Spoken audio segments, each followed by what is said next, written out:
आप सभी का स्वागत है आज के सत्र में। ओम अज्ञानतिमिरन्धस्य ज्ञानाञ्जनाशलाकाय चक्षुरुन्मिलितं येन तस्मै श्रीगुरवे नमः। श्रीचैतन्यमनोभीष्टं स्थापितं येन भूतले स्वयं रूप कदा मह्यं ददाति स्वपदान्तिकम्। नमो विष्णुपदाय कृष्णपृष्ठाय भूतले श्रीमते भक्तिवेदांत स्वामिनिति नामिने। नमस्ते सरस्वते देवे गौरवाणी प्रचारिणे निर्विशेष शून्यवादी पाश्चात्य देश तारिणे। जय श्री कृष्ण चैतन्य प्रभु नित्यानंद श्री अद्वैत गदाधर श्रीवासादि गौर भक्त वृंद। हरे कृष्णा कृष्णा कृष्णा हरे हरे, हरे राम राम राम हरे हरे। आप सभी का स्वागत है आज के इसमें। तो ये जो अध्याय है ये चैतन्य वृक्ष के स्कंद शाखाएं तथा उप शाखाएं है। तो इसमें जो है लेखक जो है वो अलग अलग जो प्रचारक है चैतन्य महाप्रभु के उनको भी नमन करते हैं। और फिर जो चैतन्य महाप्रभु के अनुयायी है जो उड़ीसा में है जो बंगाल में है उन सब का वर्णन कर रहे हैं। बड़े अच्छी तरीके से वर्णन कर रहे हैं। तो आइए जब उसके अंदर जरा देखते हैं। इस अध्याय में श्री चैतन्य महाप्रभु नामक वृक्ष की शाखाओं का वर्णन हुआ है। श्री चैतन्य पदाम्भोज मधुपेभ्यो नमो नमः। कथंचित्तात् दर्शयाद येषाधापि तदन्त भागवते। अनुवाद। मैं भ्रमरों के समान उन भक्तों के चरण कमलों में बारंबार नमस्कार करता हूँ जो चैतन्य महाप्रभु के चरण कमलों के मधु का निरंतर आस्वादन करते हैं। यदि कुत्ते जैसा अभक्त भी किसी प्रकार ऐसे भक्तों की शरण में पहुंच जाता है तो उसे भी कमल के फूल की सुगंध का आनंद प्राप्त होता है। क्या मतलब श्लोक कहा है। इस संबंध में कुत्ते का दृष्टांत अत्यंत महत्वपूर्ण है। सामान्यतया कुत्ता किसी समय भक्त नहीं बनता, किंतु कभी कभी यह देखा जाता है कि भक्त का कुत्ता भी धीरे धीरे भक्त बन जाता है। हमने वास्तव में देखा है कि तुलसी कुत्ते में तुलसी के पौधे के लिए भी कोई आदर नहीं होता है, बल्कि वह स्वभावश तुलसी के पौधे पर पेशाब करना चाहता है। अतएव कुत्ता पहले दर्जे का अभक्त होता है। लेकिन चैतन्य महाप्रभु का संकीर्तन आंदोलन इतना प्रबल है कि कुत्ते जैसा अभक्त भी चैतन्य महाप्रभु की भक्ति की संगति से धीरे धीरे भक्त बन जाता है। चैतन्य महाप्रभु के एक महान गृहस्थ भक्त श्री शिवानंद सेन जब जगन्नाथपुरी जा रहे थे तो एक कुत्ता उनसे आकर्षित होकर उनके साथ चल पड़ा। यह कुत्ता उनके साथ चलता रहा और अंत में चैतन्य महाप्रभु का दर्शन करने जा पहुंचा। फलतः उसको मोक्ष मिल गया। इसी प्रकार श्रीवास ठाकुर के घर के कुत्ते तथा बिल्लियां भी मोक्ष लाभ प्राप्त कर सके। बिल्लियों कुत्तों तथा अन्य पशुओं से भक्त बनने की आशा नहीं की जाती, किंतु शुद्ध भक्त की संगति में इनका भी उद्धार हो जाता है। तो शुद्ध भक्त का एक्चुअली बहुत प्रभाव होता है कि कभी भी जो है शुद्ध भक्त के संग में अगर कोई आता है तो वो व्यक्ति जो है आ, उसे भगवान की जो है वो भगवान के भक्तों की कृपा प्राप्त होती है। और जब इनको भगवान के भक्तों की कृपा प्राप्त होती है तो वे भी जो है इस भौतिक संसार से जो है वो पार हो सकते हैं। भगवान जो है भगवत गीता के 9वें अध्याय के तीसरे श्लोक में क्या कहते हैं? अश्रद्ध धान पुरुषा धर्मस्यास्य परंतप अप्राप्यम मान निवर्तन्ते मृत्यु संसार वर्तमनि। तो जिसके पास श्रद्धा नहीं है, जो अश्रद्ध धाना है ना, और धर्मस्यास्य परंतप, जिनको धर्म में भी कोई रुचि नहीं है, तो ये लोग जो है, ये इस जो मृत्यु संसार जो है, इसको पार नहीं कर सकते हैं। क्योंकि भगवान कहते हैं कि धर्मस्यास्य परंतप, जो लोग इस धर्म, जो ये धर्म शास्त्र परंतप मतलब कि जो ये भक्ति के मार्ग के प्रति जिसके पास श्रद्धा नहीं है, और जो अप्राप्य माम है ना, निवर्तनते, मतलब अप्राप्य माम मतलब क्या, कि मुझे प्राप्त नहीं करेंगे वो लोग। और फिर निवर्तनते यानी इसी जो है मार्ग पर रहेंगे। मृत्यु संसार सागर यानी जन्म मृत्यु के चक्कर में बार बार रहेंगे। तो अब देखना, भगवान कहते हैं कि अगर अश्रद्धाना, जिनमें कोई श्रद्धा नहीं है, वो जो है मुझे प्राप्त नहीं कर सकते। लेकिन प्रभुपाद उसी भगवत गीता के तात्पर्य में लिखते हैं कि श्रद्धा, सच्ची श्रद्धा क्या होती है, कि आपके पास जो है अडिग विश्वास है कि जो है केवल भगवान की सेवा करने से ही सारी सिद्धियां अपने आप ही प्राप्त हो सकती है। लेकिन ये जो श्रद्धा है, ये श्रद्धा कैसे प्राप्त होगी? ये श्रद्धा केवल भक्तों के संग में प्राप्त होगी। बिना भक्तों के संग हमें भगवान के प्रति कोई श्रद्धा नहीं मिल सकती है। और इसलिए जो है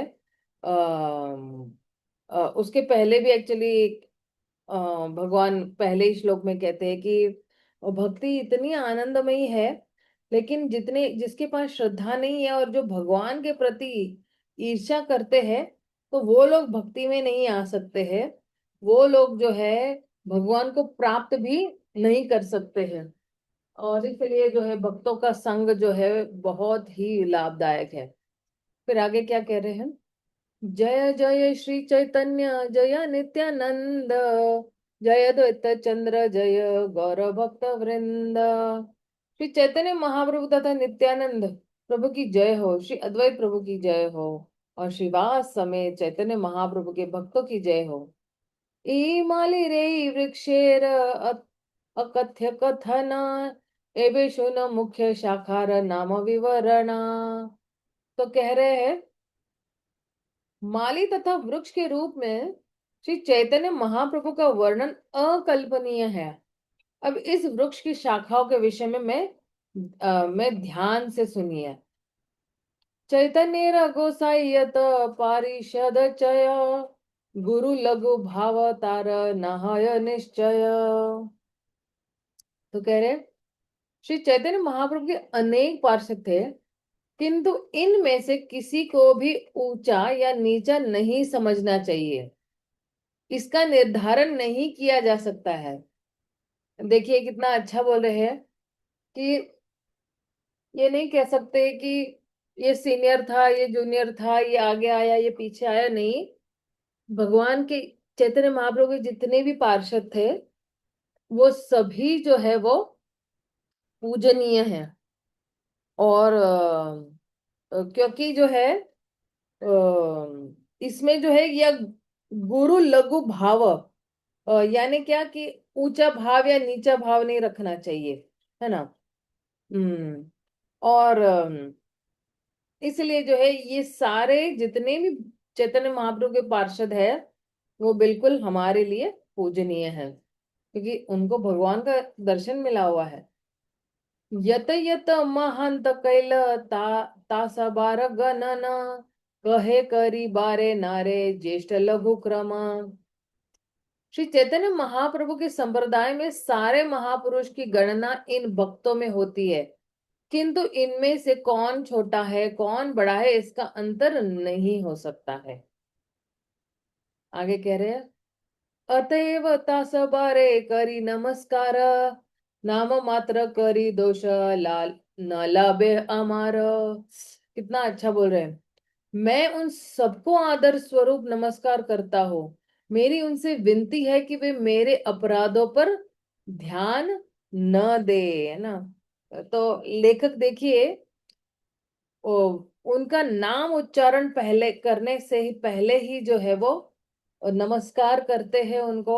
मतलब सोचिए, किसी वैष्णव का नाम उच्चारण करने से भी आप मन में, जैसे कितनी बार हम लोग ने सुना है कि सिर्फ नरोत्तम नरोत्तम नाम लेने से ही हर व्यक्ति के पाप दूर हो जाते हैं। या फिर जो है रूप रूप सिर्फ रूप सनातन रघुनाथ दास गोस्वामी, रघुनाथ भट्ट गोस्वामी, गोपाल भट्ट गोस्वामी, केवल इन वैष्णव के नाम लेने से भी हमारे करोड़ों जन्मों के पाप जो है वो दूर हो जाते हैं और हमें भगवान में भक्ति आती थी। तो ये हमारी जो गौड़ीय वैष्णवों की जो परंपरा है, ये इतनी महान परंपरा है कि आप सोचिए कि जिन गौड़ीय वैष्णवों ने या जिन गोस्वामियों ने, भक्तों ने चैतन्य महाप्रभु का संग लिया था, कि इतने पवित्र है, इतने जो है चैतन्य महाप्रभु या भगवान के प्रति इतना निष्ठा है उनको, कि केवल अगर हम उनका नाम भी उच्चारण करते हैं तो हम हमारा उद्धार हो जाता है। तो आगे क्या कह रहे हैं? वंदे श्री कृष्ण चैतन्य प्रेमा परतरो प्रियान शाखा रूपान भक्त गुणान कृष्ण प्रेम फल प्रदान। तो अब क्या कह रहे हैं? मैं भगवत प्रेम से शाश्वत वृक्ष रूपी श्री चैतन्य महाप्रभु के समस्त प्रिय भक्तों को नमस्कार करता हूँ। मैं इस वृक्ष की समस्त शाखाओं रूपी महाप्रभु के उन भक्तों को नमस्कार करता हूँ जो कृष्ण प्रेम रूपी फल का वितरण करते हैं। इसलिए नमस्कार करना है क्योंकि इनके पास जो है कृष्ण प्रेम है, और क्योंकि इनके पास कृष्ण प्रेम है तो वो वितरण कर रहे हैं इस कृष्ण प्रेम का। देखिए, जिसके पास जो चीज होगी वो वही वितरण करेगा, राइट। जिसके पास नहीं होगी वो कैसे वितरण करेगा? जैसे मैं अगर किसी को बोलती हूँ कि मुझे आप BMW कार दीजिए या बड़ी सी कार दीजिएगा, अब वो बोले कि भाई भाई मेरे पास ही स्कूटर है, मैं तो अपना स्कूटर से काम चला रहा हूँ, मैं आपको बड़ी कार कैसे दे सकता हूँ? नहीं दे सकता हूँ। तो जिसके पास जो चीज होगी वो वही चीज अगले को दे पाएगा। तो इनके पास क्या है? कृष्ण प्रेम रूपी फल है। तो ये फल का वितरण जो है वो कर। और ऐसा नहीं है कि हर एक भक्त के पास सिर्फ एक ही फल है। हर एक भक्त के पास हजारों फल है, और ये हजारों लोगों का उद्धार कर सकते हैं। ये महानता है हमारे गौड़े वैष्णव भक्तों की, चैतन्य महाप्रभु की लाइन में जो आ रहे हैं। तात्पर्य में श्रील प्रभुपाद क्या कह रहे? श्री कृष्णदास कविराज गोस्वामी चैतन्य महाप्रभु के समस्त प्रचारक भक्तों को ऊंच नीच का भेदभाव किए बिना नमस्कार करते हुए एक उदाहरण प्रस्तुत करते हैं। किंतु दुर्भाग्यवश इस समय भगवान चैतन्य के ऐसे अनेक मूर्ख तथा कथित भक्त है जो ऐसा भेद करते हैं। उदाहरणार्थ, प्रभुपाद की उपाधि आध्यात्मिक गुरुओं को, विशेषकर प्रख्यात गुरुओं को अर्पित की जाती है, जैसे शिल रूप गोस्वामी प्रभुपाद, शिल जीव गोस्वामी प्रभुपाद या शिल भक्ति सिद्धांत सरस्वती गोस्वामी प्रभुपाद। किंतु जब हमारे शिष्य ने अपने गुरु को प्रभुपाद के रूप में संबोधित करना चाहा, अब ये किनके बारे में कह रहे हैं? प्रभुपाद अपने बारे में कह रहे हैं, ठीक है ना। क्योंकि प्रभुपाद के जितने भी पाश्चात्य देश के शिष्य थे, उन्होंने जो है वो प्रभुपाद को ये कहते हैं ना, उपाधि, है ना। तो वो जो है, तो कुछ मूर्ख लोग ईर्ष्या करने लगे। वे हरे कृष्ण आंदोलन के प्रचार कार्य पर विचार किए बिना ही हमारे शिष्य से इसलिए ईर्ष्या करने लगे क्योंकि उन्होंने अपने गुरु को प्रभुपाद कहकर संबोधित करना शुरू कर दिया था। फलतः उन्होंने कृष्ण भावनामृत आंदोलन के महत्व को कम करने के लिए अन्य ऐसे ही ईर्ष्यालु व्यक्तियों के साथ मिलकर एक गुट बना लिया, ग्रुप बना लिया उन्होंने। ऐसे ही मूर्खा को सुधारने के उद्देश्य से कृष्णदास कविराज गोस्वामी स्पष्ट करते हैं, केह करी बारे नारे ज्येष्ठ लघु क्रम। जो कोई भी श्री चैतन्य महाप्रभु के संप्रदाय का प्रामाणिक प्रचारक होगा, उसे महाप्रभु के असली भक्तों का सम्मान करना चाहिए। उसे किसी एक प्रचारक को महान और दूसरे को तुच्छ मानकर ईर्ष्या नहीं करनी चाहिए। यह भौतिक भेदभाव है, इस जिसका आध्यात्मिक स्तर पर कोई महत्व नहीं है। इसलिए कृष्णराज कविराज गोस्वामी चैतन्य महाप्रभु संप्रदाय के उन समस्त प्रचारकों का रूप से समान रूप से आदर करते हैं, जिनकी उपमा वृक्ष की शाखाओं से की गई है। इस्कॉन भी इनमें से एक शाखा है।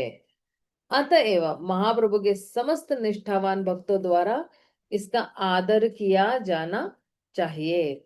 अगर हम महाप्रभु के भक्त हैं तो हमें भी जो है इन सारे भक्तों का सम्मान करना चाहिए।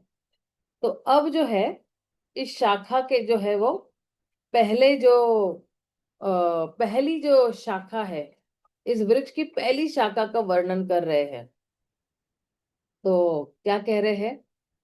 श्रीवास पंडित आर श्री राम पंडित, दुई भाई दुई शाखा जगत विदित।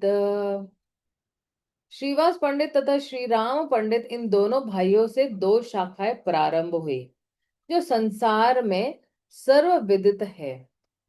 तो प्रभुपाद जो है वो उनके तात्पर्य में काफी अच्छा बताते हैं हर एक इसमें। गौर गणों देश दीपिका में श्रीवास पंडित को नारद मुनि और उनके छोटे भाई श्री राम पंडित को नारद के घनिष्ठ मित्र पर्वत मुनि का अवतार माना गया है।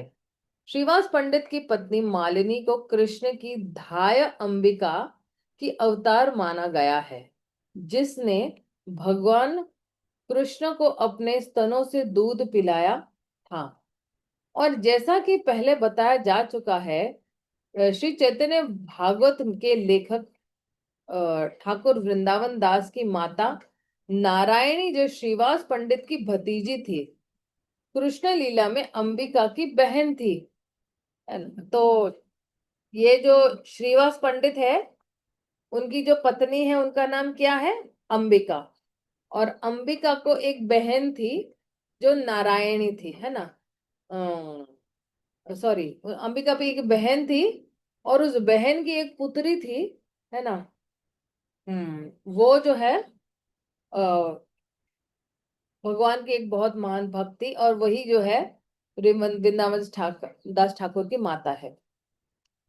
श्री चैतन्य भागवत से पता चलता है कि महाप्रभु द्वारा संन्यास ग्रहण करने के बाद श्रीवास पंडित ने भी विरहवश नवद्वीप छोड़ दिया था और वे कुमार हट में रहने लगे थे। देखिए क्या क्या मतलब, श्रीवास ठाकुर का या श्रीवास पंडित जो बोलते हैं, है ना, श्रीवास पंडित श्रीवास ठाकुर एक ही है। उनका क्या भगवान के प्रति प्रेम है कि जब चैतन्य महाप्रभु ने सन्यास ले लिया तो वो उस गांव में नहीं रह पाए। उनको लगा कि नहीं, मुझे जो है यहाँ पे नहीं रहना है। तो वे जो है विरह के वश में होकर उन्होंने नवद्वीप ही छोड़ दिया और वे कुमार हट में रहने लगे। आगे क्या कह रहे? श्रीपति श्रीनिधि तार दुई सहोदर, चारी भाई दास दासी गृह परिकर। उनके अन्य दो भाई थे, ठीक है। आप देखिए, तो कौन, देखिए, एक तो राम पंडित है और एक श्रीवास पंडित है। फिर इनके और दो भाई है, कौन है? श्रीपति और श्रीनिधि है। और ये जो है, ये क्या थे? उन चारों भाइयों, उनके नौकरों तथा नौकरानियों को एक बृहद शाखा माना जाता है। आप सोचिए कि चारों भाई, श्रीवास पंडित, राम पंडित, श्रीपति और श्रीनिधि, और इनके भी नौकर तथा नौकरानियों को एक बृहद शाखा यानी एक बहुत बड़ी शाखा माना जाता है। एक बहुत बड़ी, कहते हैं ना, टहनी जैसे बोलते ना, जो मेन जो है पेड़ से निकल के आती है। फिर आगे आगे क्या कहते हैं? दुई शाखार उपशाखाए तासबार गणन, यार गृहे महाप्रभु सदा संकीर्तन। इसको थोड़ा जरा समझाना पड़ेगा, एक सेकेंड। हाँ, तो क्या कह रहे हैं? इन दो शाखाओं से निकलने वाली उप शाखाओं की कोई गिनती नहीं है। श्री चैतन्य महाप्रभु नित्य ही श्रीवास पंडित के घर में संकीर्तन किया करते थे। तो देखिए, जैसे मान लो कि ये एक पेड़ है हमारा, ओके, और यहां से दो शाखाएं निकल रही है।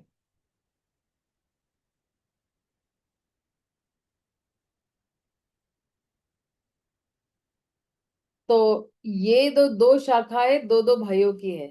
जैसे एक एक जो है वो श्रीवास पंडित और राम पंडित की है, और दूसरी जो है वो श्रीनिधि और श्रीपति से निकल रही है। तो ये इस तरह से यही दो शाखा है, और इनसे अभी बहुत सारी छोटी छोटी उप शाखाएं निकलेगी। इस तरह से अनेक उप शाखाएं निकलेगी। तो यही मेन जो है वो क्या कहते हैं, तरु है ना। तो इस तरह से जो है कह रहे हैं कि ये चैतन्य महाप्रभु की मुख्य शाखाएं है ना। चारी भाई संवेश संवेश करे चैतन्य रे सेवा, गौरव चंद्र विना नाही जाने देवी देवा। तो क्या कह रहे हैं? ये चारों भाई तथा उनके पारिवारिक सदस्य भी चैतन्य महाप्रभु की सेवा में पूरी तरह लगे रहते थे। वे अन्य किसी देवता या देवी को नहीं जानते थे। श्री नरोत्तम दास ठाकुर ने कहा है, अन्य देवाश्रय नाई तुम्हारे किनु भाई, यही भक्ति परम कारण। यदि कोई शुद्ध भक्त तो कहते हैं कि यदि कोई शुद्ध भक्त बनना चाहता है तो इसे किसी भी देवी या देवता की शरण में नहीं जाना चाहिए। मूर्ख मायावादी कहते हैं कि देवताओं की पूजा करना पूर्ण पुरुषोत्तम परमेश्वर की पूजा के समान है, किंतु यह सही नहीं है। इस दर्शन के कारण लोग नास्तिकता की ओर उन्मुख होते हैं, जिसे इसका कोई अनुमान नहीं है कि वास्तव में ईश्वर है क्या। वह अपने द्वारा कल्पित किसी भी रूप को या किसी भी धूर्त को जिसे वह स्वीकार कर ले ईश्वर मान लेते हैं। अब कभी कभी कई लोग है ना, मनुष्यों को भी भगवान मान लेते हैं, या किसी धूर्त को, यानी धूर्त यानी क्या, जो लोगों को फंसाता है या मूर्ख बनाता है या बेवकूफ बनाता है ना। तो कह रहे कि उसको भी स्वीकार कर लेते भगवान के रूप में। इस तरह से सस्ते देवता या ईश्वर के अवतारों को मान लेना वास्तव में क्या है, नास्तिकता है। अतएव हम इस नतीजे पर पहुंचते हैं कि जो लोग देवताओं को या अपने आप को ईश्वर का अवतार घोषित करने वालों को पूजते हैं वे नास्तिक है। तो नास्तिक कौन है? जो लोग देवताओं को या अपने आप को ईश्वर का अवतार घोषित करते हैं, तो ये लोग नास्तिक है। अब कोई ये बोल सकता है कि अरे देवी देवताओं में क्या प्रॉब्लम है, कम से कम किसी तो व्यक्ति में आस्था है उसको, कि कुछ तो है। लेकिन आप सोचिए कि ये ये देवताओं में भी आस्था रखना, देवी देवताओं में भी आस्था रखना नास्तिकता किस तरह है कि देवी देवता भी जीव तत्व में आते हैं। देवी देवता जो है वो विष्णु तत्व में भी नहीं आते हैं, वो जीव तत्व में आते हैं देवी देवता। क्योंकि मान लो इंद्र है, चंद्र है, या शिव जी है, तो ये सब पोस्ट है। पोस्ट मतलब क्या है, कुर्सी है ना। तो कुर्सी पर अगर आ जाता है कोई जीव तो वो शिव जी कहलाता है ना, शिव कहलाता है। या कुर्सी पर अगर कोई व्यक्ति आके बैठ जाता है, या योग्य व्यक्ति आके बैठ जाता है, ठीक है ना, तो अगर कोई योग्य व्यक्ति उस कुर्सी पर आके बैठ जाता है तो उसको नाम देते हैं इंद्र, है ना। देवताओं का भी जो है राजा है। इस तरह से तो ये पोस्ट है, ये कुर्सी है। यही मान लेना चाहिए। तो फिर जीव जो है वो भगवान कैसे बन सकता है? तो इसलिए कह रहे हैं कि देवताओं और अपने आप को जो ईश्वर मानता है या दूसरे मनुष्यों को भी ईश्वर मानता है, तो ये व्यक्ति कौन है? नास्तिक है। उनका ज्ञान नष्ट हो चुका होता है, जिसकी पुष्टि भगवत गीता द्वारा की गई थी ना, कामैस तथैस कामैस तै ततैर हत ज्ञान प्रपद्यन्ते अन्य देवता। जिनके मन भौतिक इच्छाओं के फल स्वरूप विकृत हो चुके हैं, वे देवताओं की शरण ग्रहण करते हैं। दुर्भाग्यवश जो लोग कृष्ण भावनामृत का अनुशीलन नहीं करते और वैदिक ज्ञान को सही ढंग से नहीं समझते, वे किसी भी दूत को ईश्वर का अवतार मान लेते हैं। और उनका कहना है कि मात्र किसी देवता की पूजा करके अवतार बना जा सकता है। तो आप सोचिए, आजकल हमारे समाज में भी है ना, ऐसे बहुत सारे दूत घूम रहे हैं, है ना। जो मासूम जनता जिसके पास जो है आध्यात्मिकता का कोई ज्ञान नहीं है, और थोड़े से टोटके या पता जादू टोना करके दिखाते हैं कि देखो यहाँ से ये निकला और वहां से वो निकला। अच्छा, अगर इतना ही आप सोना और चांदी निकाल सकते हो, तो आप जो है वो इतनी दयनीय स्थिति में कैसे हो, है ना। तो आ, आप अपने, अगर आप इतना ही जादू कर सकते हो, तो आप अपने आप को सदैव के लिए जवान क्यों नहीं रख सकते हो? आप क्यों बूढ़े होते हो? आप में, आपके दांत में क्यों दर्द होता है? शरीर में क्यों इतना दर्द होता है? आप मल मूत्र क्यों त्याग करते हो? तो ये जो है लोग समझ में नहीं आता है कि भगवान जो है कुरुक्षेत्र के मैदान पे 125 साल के थे उस वक्त, और 125 साल के होने के बावजूद भी एकदम बिल्कुल नौजवान 16 साल के युवक की तरह लग रहे थे। तो ये जो है वो जो धूर्त लोग हैं, जो भगवान को जो है और अपने आप को, दोनों को जो है वो देवी देवताओं को ईश्वर मानते हैं और अपने आप को भी ईश्वर मानते हैं, तो वो किसी को भी अवतार बना लेते हैं। ऐसे गलत दार्शनिक विचार हिंदू धर्म के नाम पर चल रहे हैं, लेकिन कृष्ण भावनामृत आंदोलन इसको समर्थन नहीं देता है। हम इसकी डट कर भर्त्सना करते हैं, यानी आलोचना करते हैं, और बोलते ना, टीका टिप्पणी करते हैं। देवता एवं तथाकथित ईश्वर के अवतारों की ऐसी पूजा तो शुद्ध कृष्ण भावनामृत आंदोलन से जोड़कर कभी नहीं देखा जाना चाहिए। फिर आगे क्या कह रहे हैं?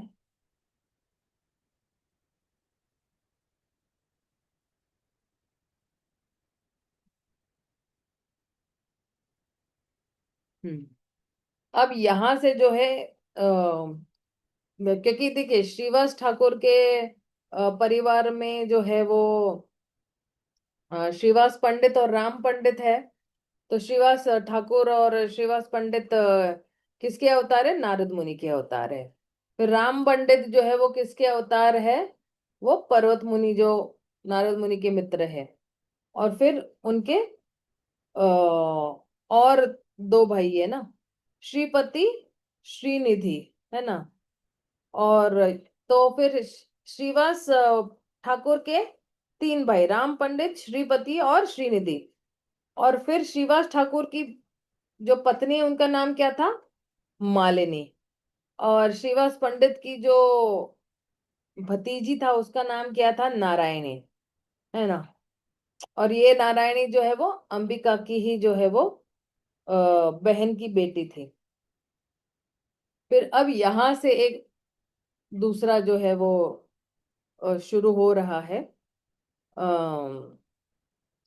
आचार्य रत्न नाम धर बड़ एक शाख, तार परिकर तार शाखा उपशाखा। आचार्य रत्न एक अन्य बड़ी शाखा थी, और उनके पार्षद उनके उपशाखाएं हैं। आचार्य रतनेर नाम श्री चंद्रशेखर, यार घरे देवी भावे नाचिला ईश्वर। आचार्य रत्न को श्री चंद्रशेखर आचार्य भी कहते हैं। उनके घर में एक नाटक में चैतन्य महाप्रभु ने लक्ष्मी का अभिनय किया था। तो अब देखिए, चैतन्य महाप्रभु भी जो है अपने भक्त के घर में जो है, या भक्तों के घर में जो है वो नाट्य करते थे या नाटक अभिनय किया करते थे। तो तात्पर्य श्रील प्रभुपाद क्या करें, श्री चैतन्य महाप्रभु की उपस्थिति में नाटक भी खेले जाते थे, किंतु इसमें भाग लेने वाले शुद्ध भक्त होते थे। किसी बाहरी व्यक्ति को इसमें आने की अनुमति नहीं दी जाती थी। इस्कॉन के सदस्यों को इसका अनुसरण करना चाहिए। जब भी वे श्री चैतन्य महाप्रभु या भगवान कृष्ण के जीवन के विषय में किसी नाटक का मंचन करते हैं करे, तब अभिनयकर्ता शुद्ध भक्ति भक्त ही होने चाहिए। जो भी कैरेक्टर होते हैं ना, मेन अभिनय करने वाले, वो क्या होने चाहिए, शुद्ध भक्ति होने चाहिए। पेशेवर अभिनेताओं तथा नाट्यकारों को भक्ति का कोई ज्ञान नहीं होता। अतएव यद्यपि वे अत्यंत कलापूर्वक ढंग से अभिनय कर सकते हैं, लेकिन ऐसे प्रदर्शनों में प्राण नहीं होते हैं। ये इससे सुना रस नहीं होता है, क्योंकि मुख से जो है कुछ शब्द तो निकलेंगे, लेकिन हृदय में जो है कोई भावनाएं नहीं होगी। और प्राय लोग क्यों नाटक देखते हैं ना, नाटक इसलिए देखते हैं कि उनके हृदय में भी कुछ परिवर्तन आ सके, कम से कम भगवान के नाट्य तो भी, कि वो देखकर जो है हमें भगवान का स्मरण होगा और हमारे लिए भगवान के लिए भावनाएं जागृत होगी। तो जो स्टेज के ऊपर है वो बहुत प्रभाव डालता है अ, जो है साधारण जनसंख्या के लिए या भक्तों के लिए भी है। और इसलिए जो है आप देखना, क्योंकि एक्चुअली हम लोग ना यहाँ पे बहुत सारे ड्रामास करते हैं। और मैं जो है बम्बई में तो बहुत हम लोग ने ड्रामास किए हुए हैं, या दिल्ली में भी हम लोग ने बहुत सारे ड्रामा किए हुए हैं। मतलब हम लोग जब बम्बई में ड्रामास करते थे, 3-3 महीने पहले हमारी तैयारी शुरू हो जाती थी। उन दिनों की बात कर रही हूँ मैं। ये है 1999 2000 की बात है, कि हम लोग जो है वो स्टेज का जो बैकड्रॉप है, या अगर कुछ राजा के बड़े खंबे हैं, या फिर कोई झरना है, या छोटा कोई पहाड़ है, या छोटी छोटी ऐसी चीजें ना हम खुद ही बनाते थे। आजकल थोड़ा आसान हो गया है कि आपको जो चाहिए पीछे बैकड्रॉप में डाल दो कंप्यूटर की मदद से या फिर प्रोजेक्टर की मदद से, तो पूरा सीन पीछे दिखाई देता है और आपको आगे से ना। लेकिन उन दिनों में हम लोग खुद ये सारी चीजें, अगर हमें भाला बनाना है, तलवार बनानी है, या उसका जो कुछ गदा बनानी है, तो ये सारी चीजें हम खुद बनाते थे थर्मोकोल से। और सोने के जो है सोने के जो पेपर है, कागज से जो है हम ये सब बनाते थे। इसलिए 3 महीने पहले से ही जो है तैयारी शुरू हो जाती थी। एक साइड है हमें एक्टिंग भी करनी है, और एक साइड पे हमें ये सब कार्य भी करने हैं, और इसलिए पूरा 3 महीने लग जाता था हम लोगों को पूरा ड्रामा बनाने के लिए, इस तरह से। तो बम्बई में एक्चुअली क्या है ना, कि एक ड्रामा फेस्टिवल हुआ करता था, मतलब अभिनय उत्सव जिसको कहते हैं। और ये 2 दिन का उत्सव की हुआ करता था। तो एक दिन में 2 नाट्य प्रस्तुत होते थे, और वो दोनों नाट्य जो है वो 2-2 घंटे के नाट्य हुआ करते थे। ऐसे मतलब मान लो ना कि आप 4 घंटे की कोई अच्छी सी पिक्चर ही देख के आ रहे हो नाट्य जो है हॉल में, ड्रामा हॉल में। और उसमें परम पूज्य राधानाथ स्वामी महाराज हुआ करते थे, उनके गुरु भाई हुआ करते थे उस टाइम पे। और चौपाटी मंदिर के, जुहू मंदिर के, और बहुत सारे जो है वरिष्ठ वैष्णव है या भक्त है, वो सब हुआ करते थे। और केवल जो है एक जो है नाट्य करने के बाद ऐसे नहीं कि सब लोग अपने अपने घर जाएंगे, नहीं। सब भक्त लोग जो है वो खड़े होके ताली बजाएंगे। महाराज भी स्वयं जो है स्टेज के पीछे आएंगे। हर एक जो किरदार है उसको धन्यवाद देंगे कि आपने बहुत अच्छी, क्योंकि महाराज को पता है कि सारे भक्त 3 महीने से सारे भक्तों की सेवा में लगे हुए हैं और उनको प्रसन्न करने की सेवा में लगे हुए हैं। तो जाके इतना तो कृतज्ञ मुझे व्यक्त करना चाहिए। तो महाराज, पर मुझे राधानाथ स्वामी महाराज स्वयं आते थे, और सारे भक्तों को, एक एक भक्त को, चाहे वो अभिनय कर रहा हो या बैक स्टेज पे अगर कुछ मेकअप कर रहा हो या कुछ मैनेजमेंट में व्यवस्था में हो, सभी भक्तों को जो है महाराज स्वयं जो है वो धन्यवाद देते थे उस समय पे। हाँ। फिर आगे क्या कह रहे हैं? हम्म। हम्म। श्रील भक्ति सिद्धांत सरस्वती ठाकुर कि ऐसे अभिनेता को यात्रा दले नारद कहते थे, जिसका अर्थ है पाखंडी नारद। कभी कभी कोई अभिनेता नाटक के में नारद का अभिनय करता है, यद्यपि उसका निजी जीवन नारद जैसा बिल्कुल नहीं होता, क्योंकि वह भक्त नहीं है। श्री चैतन्य महाप्रभु तथा भगवान कृष्ण की लीला संबंधी अभिनय में ऐसे अभिनेताओं की आवश्यकता नहीं है। श्री चैतन्य महाप्रभु चंद्रशेखर के घर में अद्वैत प्रभु श्रीवास ठाकुर तथा अन्य भक्तों के साथ नाटक किया करते थे। जिस स्थान पर चंद्रशेखर का घर था, अब वह वज्रपतन कहलाता है। ब्रज पतन कहलाता है। भक्ति सिद्धांत श्री ठाकुर ने इस स्थान पर श्री चैतन्य मठ की एक शाखा की स्थापना की। जब श्री चैतन्य महाप्रभु ने संन्यास लेने का निश्चय किया, तो इसकी सूचना श्री नित्यानंद प्रभु ने श्री चंद्रशेखर आचार्य को दी। अतएव जब महाप्रभु ने कटवा में केशव भारती से संन्यास ग्रहण किया, तब वे उपस्थित थे। वे ही पहले व्यक्ति थे जिन्होंने नवद्वीप में महाप्रभु द्वारा संन्यास ग्रहण करने की बात को समाचार दिए। श्री चंद्रशेखर आचार्य चैतन्य महाप्रभु की लीलाओं की अनेक महत्वपूर्ण घटनाओं के समय उपस्थित थे। अतएव उन्हें श्री चैतन्य वृक्ष की दूसरी शाखा माना जाता है। तो ये जो है वो चंद्रशेखर आचार्य के बारे में है। एक्चुअली चंद्रशेखर आचार्य का पहला नाम क्या था? आचार्य रत्न। तो दो नामों से भी जो है वो बताते थे। और चैतन्य महाप्रभु उनके घर में किसका किरदार निभाते थे? श्री लक्ष्मी का किरदार निभाते थे। और जब जब जो है चैतन्य महाप्रभु सन्यास ले रहे थे, उस टाइम उस जगह पे जो है वो खुद मौजूद थे जब चैतन्य महाप्रभु ने सन्यास लिया था। चैतन्य महाप्रभु ने किससे सन्यास लिया था? केशव भारती से सन्यास लिया था, है ना? इस तरह से। फिर जो दूसरी शाखा है वो कौन सी है? एक्चुअली यहाँ पे हम थोड़ा विराम देते हैं, क्यों मैं बताती हूँ, क्योंकि ये थोड़ा जरा और लंबा जाने वाला है। पुंडरिक विद्यानिधि का इनको अलग अलग नाम से भी बता रहे हैं, तो हम जो है वो यहीं पे विराम देते हैं। श्रील प्रभुपाद की जय, गौर भक्त वृंद की जय। हरे कृष्णा, हरि बोल।